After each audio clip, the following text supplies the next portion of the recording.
Europe 1, il est 8h18, on retrouve Émeric Caron. Et l'invité de l'interview politique ce matin est Christine Boutin, la présidente du Parti chrétien-démocrate. Christine Boutin, bonjour. Bonjour. Vous avez lu sans doute ce sondage IFOP publié ce matin dans le journal La Croix. 64% des Français se considèrent aujourd'hui comme catholiques. Ils étaient 80% en 1966. La religion catholique est en perte de vitesse en France. Le nombre d'athées augmente. Vous qui revendiquez vos convictions religieuses, cela vous déçoit ou bien pour vous c'est une évolution assez logique, une évolution de société ?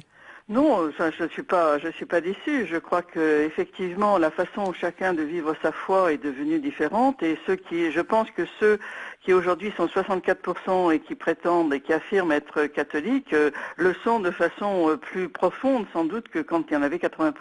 Oui, sauf que autre information révélée par ce sondage, seuls 4,5% des Français vont à l'église une fois par semaine. Ils étaient près de 30% il y a un demi-siècle. Ça signifie que le nombre de pratiquants est aujourd'hui en chute libre. Est-ce que ça veut dire aussi que la pratique religieuse actuelle dans les églises n'est plus vraiment adaptée à notre époque ?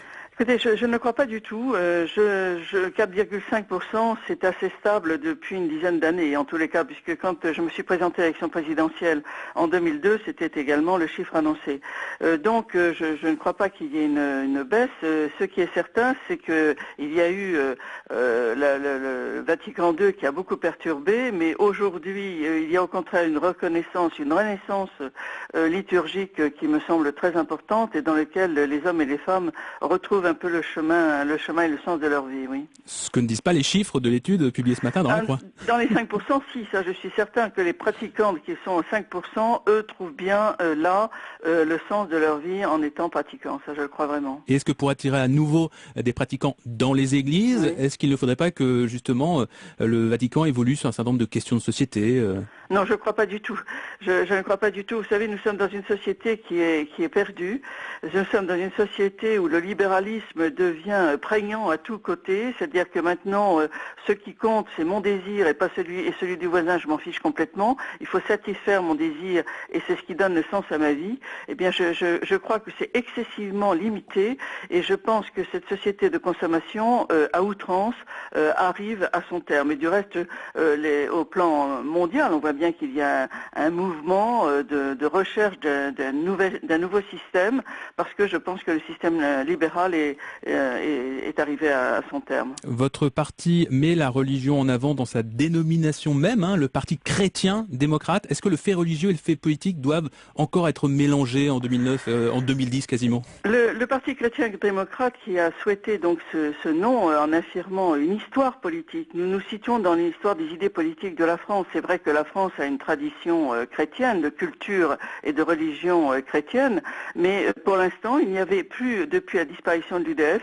il n'y avait plus du tout de parti revendiquant cet héritage. Et donc, nous avons pensé le faire, et je peux vous dire que c'est pas un parti confessionnel. Nous avons toute religion, et même des personnes athées, je pense même des francs-maçons, au parti chrétien-démocrate, mais nous nous inscrivons dans une histoire politique. Vous, qu'on a connu une Bible à la main à l'Assemblée nationale, le catholicisme est-il selon vous un fondement de l'identité nationale ?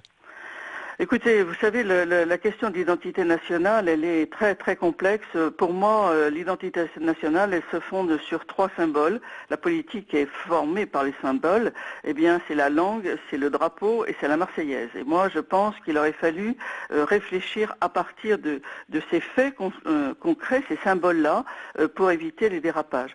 Et c'est la raison pour laquelle j'ai proposé le changement du nom de la Marseillaise, des paroles de la Marseillaise. La langue, le drapeau, la Marseillaise, mais donc pas la religion. Écoutez, la religion, non, elle ne fait pas partie de l'identité nationale, même si l'identité française a un héritage chrétien qui est très fort. Et je pense que, en ce qui concerne la construction européenne, il est fort dommage que l'on n'ait pas eu le courage d'assumer cet héritage-là. C'est pour ça que vous demandez que le débat sur l'identité nationale soit arrêté. C'est parce que pour l'instant, il tourne quand même beaucoup autour des questions de religion. Non, je pense qu'il y a un dérapage qui stigmatise actuellement un problème qui existe dans notre pays, qui est la religion musulmane. C'est pas un problème, mais c'est une réalité. Et aujourd'hui, l'identité nationale semble se réduire à cette difficulté-là. Il y en a